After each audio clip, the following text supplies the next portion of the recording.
Part 1. You'll hear a conversation between a student and the coordinator of the Student Service Centre. First, you have some time to read questions 1 to 3.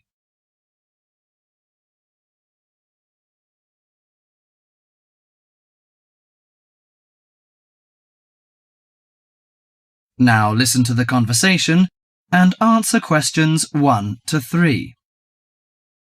Hi, sit down please. How can I help you? Thank you. I'm a student in the sociology faculty. I'm coming to ask for some information about renting a room in the college or near the campus. My name is Sarah. Yes, Sarah. How long have you been here in Sydney? You are not new, I suppose. No, I'm in my second year. I came to Sydney 18 months ago from Korea. Where are you living now? I live with my aunt in my cousin's room. It's pretty nice to live with my relatives, but unfortunately my cousin has finished his term and is returning from Britain next week. I have to rent a room for myself. Yes, it sounds a little unfortunate, but I suppose it's a good chance for you to have a deeper understanding to real world. I hope so. Well, what sort of thing are you looking for? What we provide ranges from shared flat to homestay. And of course we have houses with gardens if you like. No, the house with a garden is obviously out of my price range. Shared flat is not bad, but I prefer a homestay. I enjoy the feeling of living with the family. When do you plan to begin the rent? Next week, you just said? No, my cousin is arriving by next week, so I hope to move out by this weekend. This weekend, okay. The main area we deal with is around the university. Around the university, aha. Do you have anything near the northern gate of the university? You know, the sociology faculty is near the northern gate.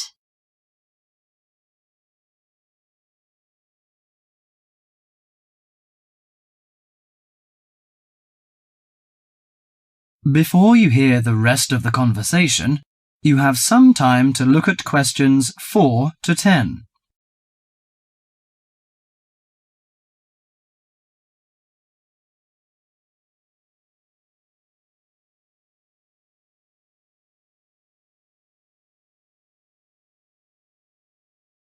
Now listen to the conversation and answer questions 4 to 10.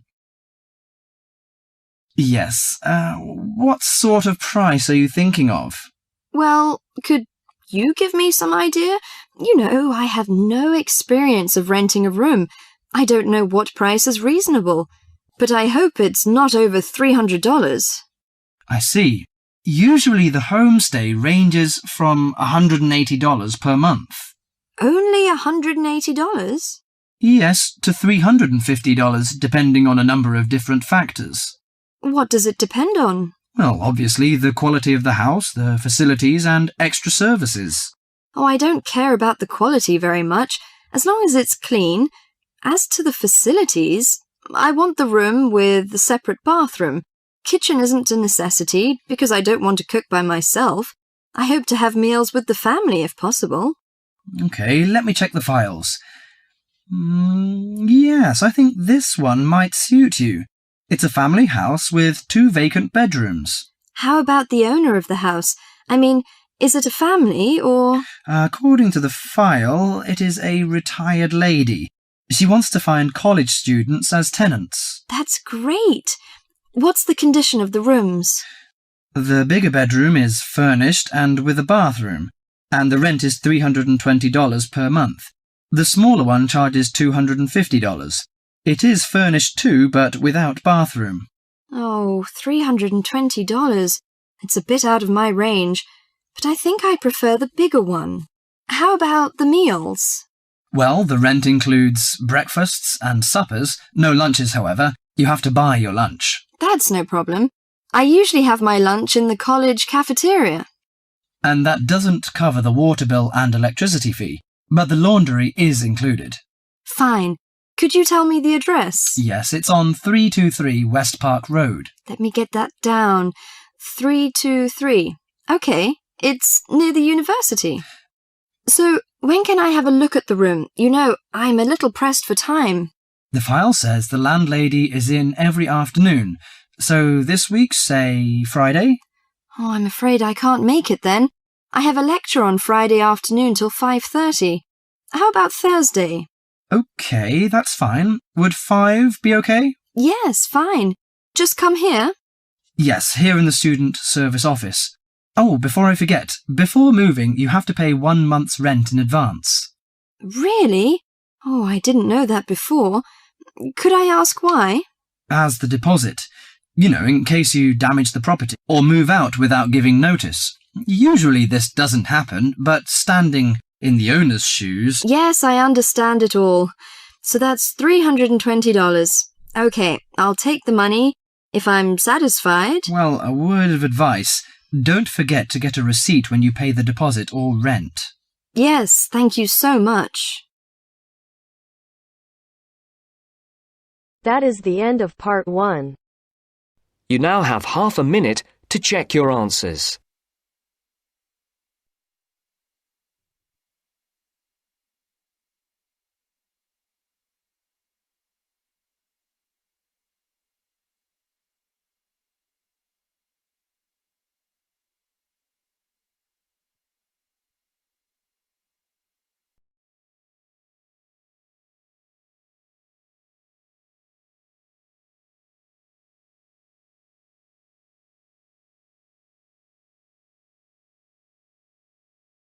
Now turns to part 2.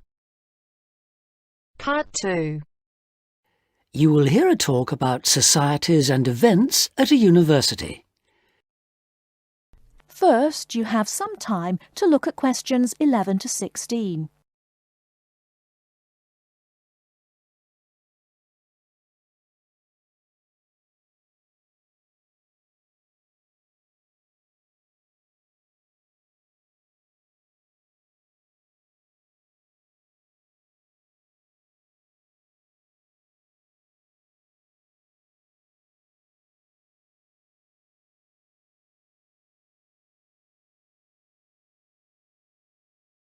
Now, listen carefully and answer questions 11 to 16.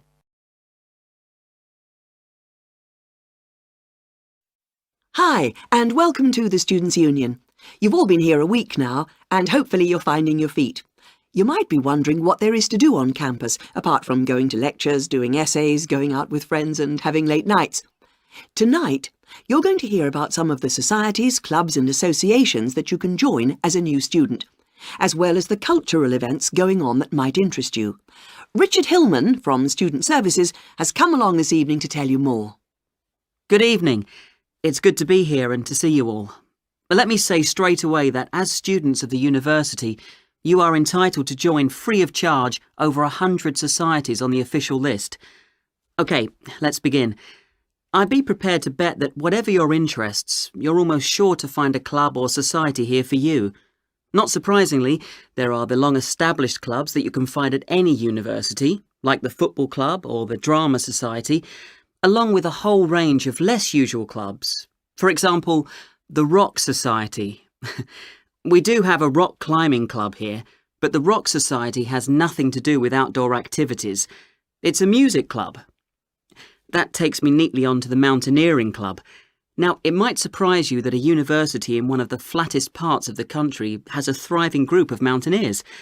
They meet twice a week on Tuesdays from 5 in the afternoon until 10 o'clock in the evening, and on Thursday afternoons from 1 o'clock until 5. At their regular meetings, they use the climbing wall, but they also organise trips to real mountains both here and abroad during the vacation. Another rather out-of-the-ordinary society you might like to try is the Dance Club. They meet regularly every Friday. This term they're running salsa classes. Next term it's tango. And in the summer it'll be Scottish dancing. Quite a selection. They also put on special events twice a term, either performances by visiting groups or actual dances. Their next event is next Saturday when they're putting on a Latin evening. Go along and try out your samba. At the moment, the dance club is trying to attract new members who may have new ideas for future classes and events. If you're an overseas student, you may find there is a society for students from your country putting on events that'll make you feel more at home. The Mexican Society, for example, is putting on a special Christmas celebration with traditional Mexican food and drink. And every 4 weeks, the Hellenic Society has a film evening. There are also national societies for Malaysian, Turkish and Chinese students. And don't forget, these societies are open to everyone, whether you're from that country or not.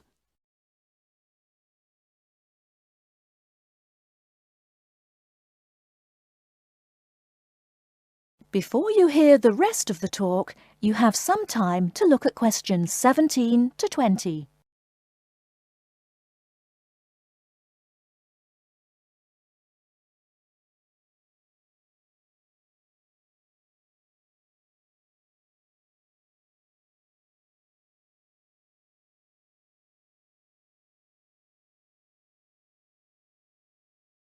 Now listen and answer questions 17 to 20. Finally, I'd like to say something about the flourishing arts scene here. This is centred mainly on the Lakeside Theatre and includes a full programme of music, theatre and visual arts. As far as visual arts are concerned, the University Gallery has exhibitions throughout the year. The work of local, national and international artists is regularly on display, as well as exhibitions featuring contemporary architects and designers.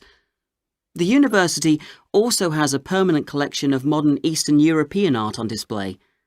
As well as the conventional theatre productions put on by visiting professional companies and student groups, there is a workshop studio which stages more experimental drama. And finally, music. Concerts catering for a variety of musical tastes include performances by visiting groups, as well as homegrown talent. The university has its own jazz band and choir. As with the other groups I referred to earlier, you're eligible to join these, but of course you will be required to go for an audition. So, there you have it. Obviously I haven't covered everything in this short introduction, but I hope I've given you a flavour of what's on offer here.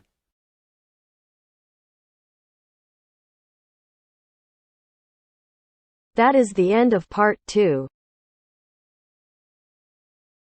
You now have half a minute to check your answers.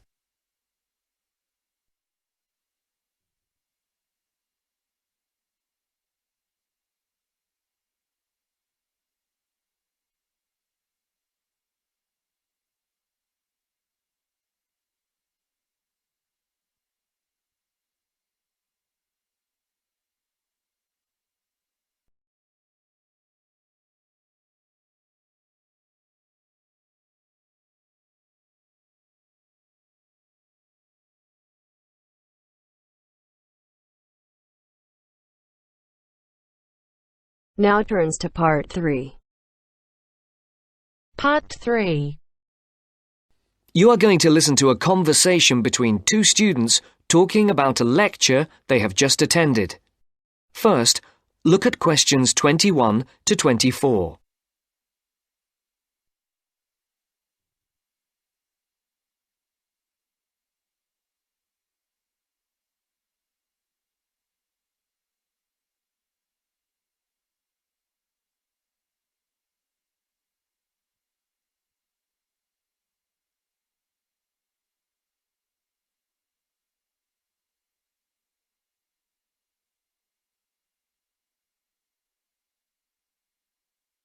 There are 4 alternative answers, A, B, C and D for each question.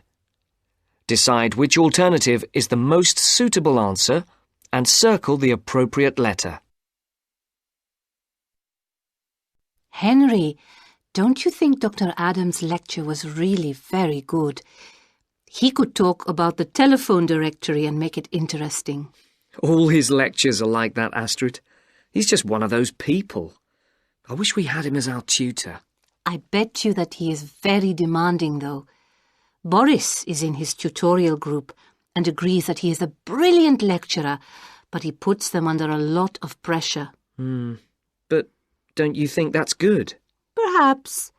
But I am glad to have Dr. Adams as a lecturer.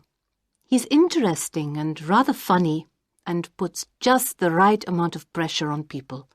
Did you take lots of notes in the lecture? Yes, actually I did. In fact, several pages. I didn't think I had taken so many. I was that busy listening to what was being said that I didn't take many notes.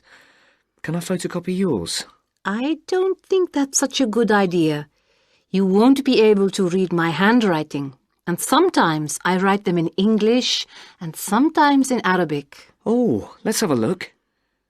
Wow! Your notes are so neat. There's not much Arabic. There is on this page. Oh, yes, there is. Dr. Adams would be pleased to see this, especially given what he was talking about. Don't you keep careful notes? Sometimes. It depends on the lecture. I don't think I'll forget Adams's lecture today, but some of the detail will fade. Before the conversation continues, look at questions 25 to 30.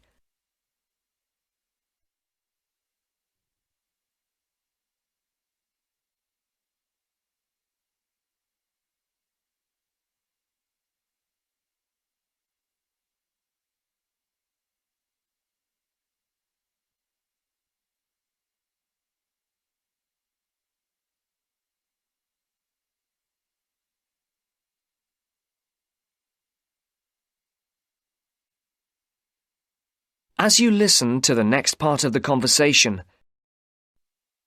I type up everything afterwards so you can have a copy then and you can fill in anything I have missed.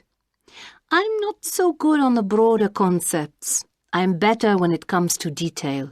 just what Adams was talking about. Well, I am definitely a detail person. I need to have everything written down before I As can you get the listen concepts to the next part of clear the in my conversation, head. write no more than complete 4 opposite. words for questions I find all the 25 detail to clutters up 27, my mind and I get and very for questions frustrated, 28 to which 30, was just what he was on write about. no more than 2 He mentioned words a book he'd for written. each He answer. mentioned several. The one on space and the individual? Yes, called MySpace. It's on the book list. So it is. I think I'll get that out of the library or get my own copy.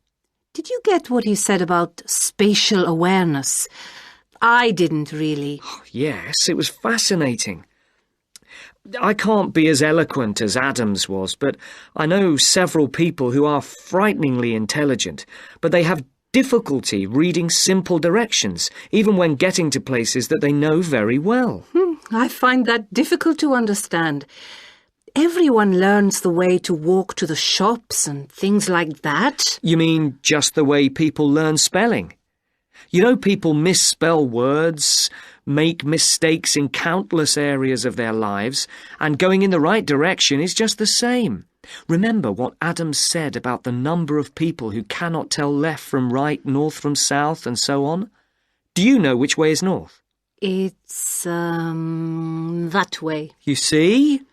I couldn't have told you that. Really? I haven't a clue which way is which. That's why I'm always getting lost when I go out on my bike, and put me in a completely new place and I am totally lost. What about maps? I'm hopeless at reading them. But then you're brilliant at writing essays and getting all the ideas down in the right order, and I don't know where to start. Again, just what Adams was talking about. What we need to do is combine our skills.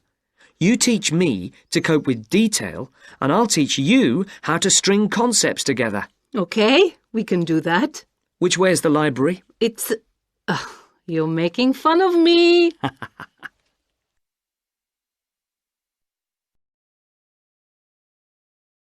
That is the end of part 3. You now have half a minute to check your answers.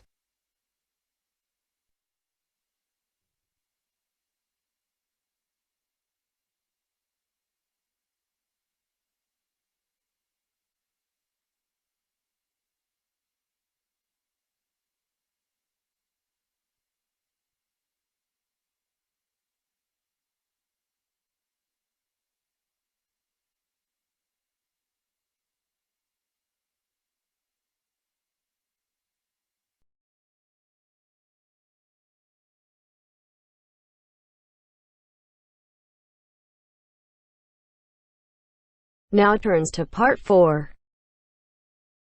Part 4. You are going to listen to a lecture on language learning. First, you have some time to look at questions 31 to 40.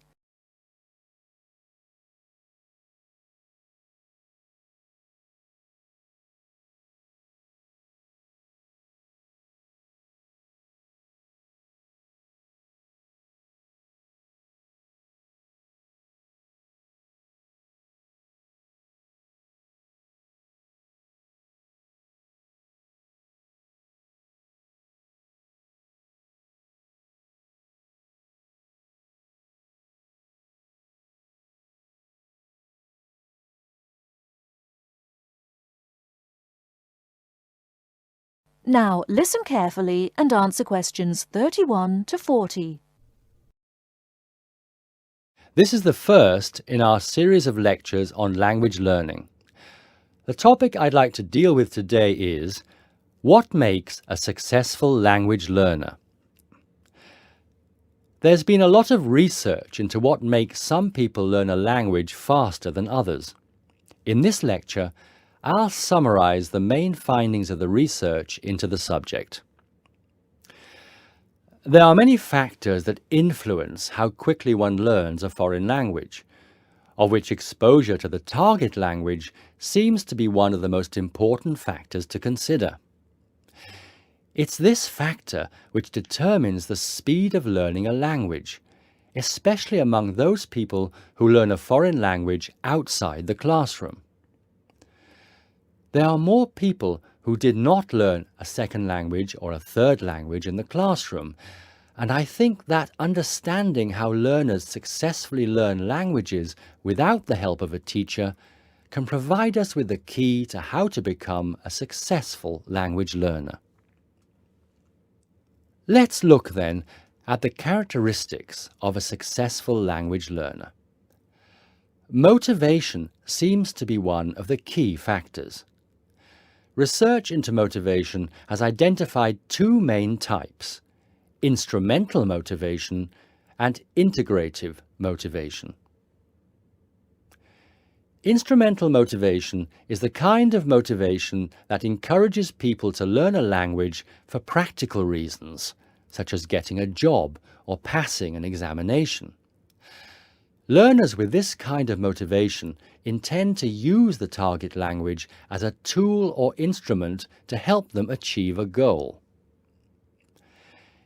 Integrative motivation is what encourages learners to learn a language in order to communicate and socialize with others who speak the language.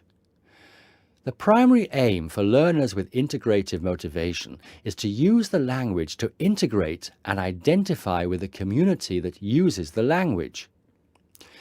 Immigrants, or people who are married to speakers of another language, are motivated in this way. Although most people have mixed motivation, research into language learning and acquisition suggests that integrative motivation produces much better results and is an important characteristic of successful language learners. Personality is another important factor in language learning. One does not need to be an extrovert to learn a foreign language, but willingness to experiment and take risks is essential. Introverted or anxious learners who are afraid of making mistakes find it harder to learn a language. Good language learners will try to experiment with different ways of learning vocabulary or grammar until they find the way that suits them best. Language is a complex system. Successful language learners often design complex learning systems to master a language. They think about how they learn and organize their learning accordingly. They develop their own learning style and use a range of learning skills such as efficient revision techniques, systems for learning and organizing vocabulary, the ability to monitor their own speech, and the ability to plan their learning. Finally, age is another major factor to be borne in mind. Children seem to be in the best position to learn a foreign language rapidly and with the best results. Older learners can also be very successful and become proficient at using a language. Adult learners who make decisions about their learning and are independent of the teacher, who are analytical and aware of how they learn, and who take responsibility for their learning, stand a very good chance of learning a foreign language successfully.